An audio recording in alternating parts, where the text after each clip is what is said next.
Hi guys, it's Jan. I'm going to show you how to utilize this branched birch die from Sizzix.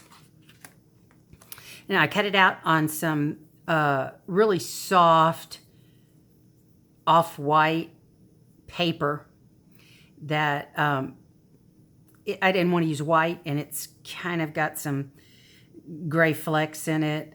And it's just a paper. I picked a stack of different colored paper up at, I think, Michael's or something. But anyway, I cut it out of that. I'm going to use it on top of this spiderweb design and put this little guy on here for probably like this for a Bigfoot card for Halloween for a Bigfooter friend of mine. And I want to show you how I distress, I guess you could call it, the trees. As it is here, it's kind of bland. It's okay, and you know, it's fine, but I want to give it more of a real birch tree look. I have two brushes here. This is from the makeup brush set, and I got it. I paid $14.99 for it on Amazon. There were 10 brushes, and you know, all different sizes, and I got it for $14.99 on Amazon, and it's now $11.99. The price has dropped. Awesome buy. These makeup brushes are so soft and so good. Makes me wish I wore makeup just so I could use the brushes. Not that anybody out here in the country or my dogs care about my makeup. If you don't have these, you can use a toothbrush, and hopefully everybody has one of these. And of course, when you're done with it, don't use it to brush your teeth. So here we go. This is TimHoltz Distress Ink Gathered Twigs. How appropriate. And what you're going to do is kind of angle your brush a bit.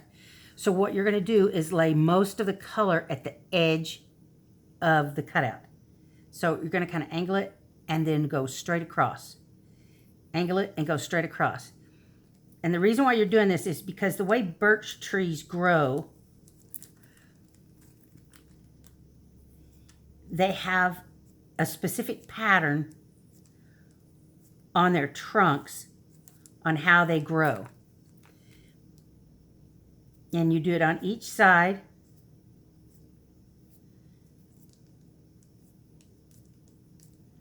You can actually even wiggle in between here to get a little more contrast on the edges.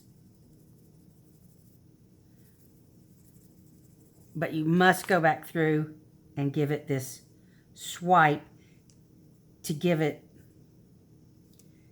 dimension. Now, if you don't have these brushes, you can just grab a toothbrush. This is soft toothbrush, and do the same thing. It lays a little bit heavier coat on it, and the angle doesn't work quite as well. But it's definitely usable, and definitely gives you that tree trunk effect.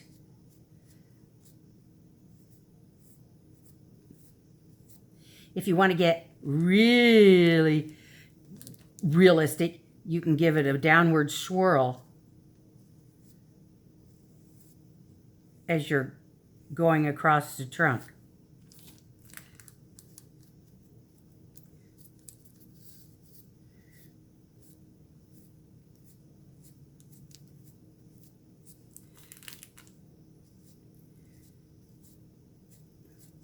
It's a real quick technique.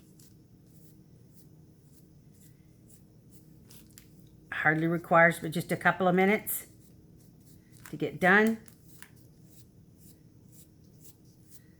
Goes a bit faster with the toothbrush than it does the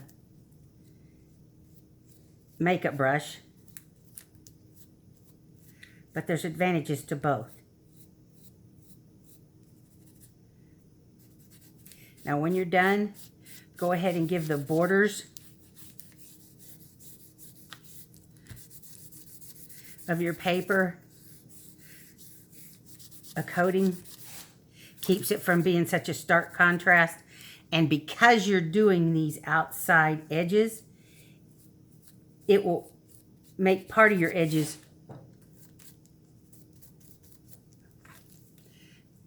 this color anyway, so you really need to get that on there. Okay, and so you now have a more realistic tree trunk.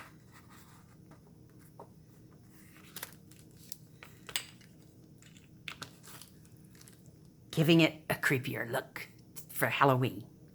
Here's a thumbs up. Hope this craft quickie helped you a lot. And remember, if nobody's told you they love you yet today, I do.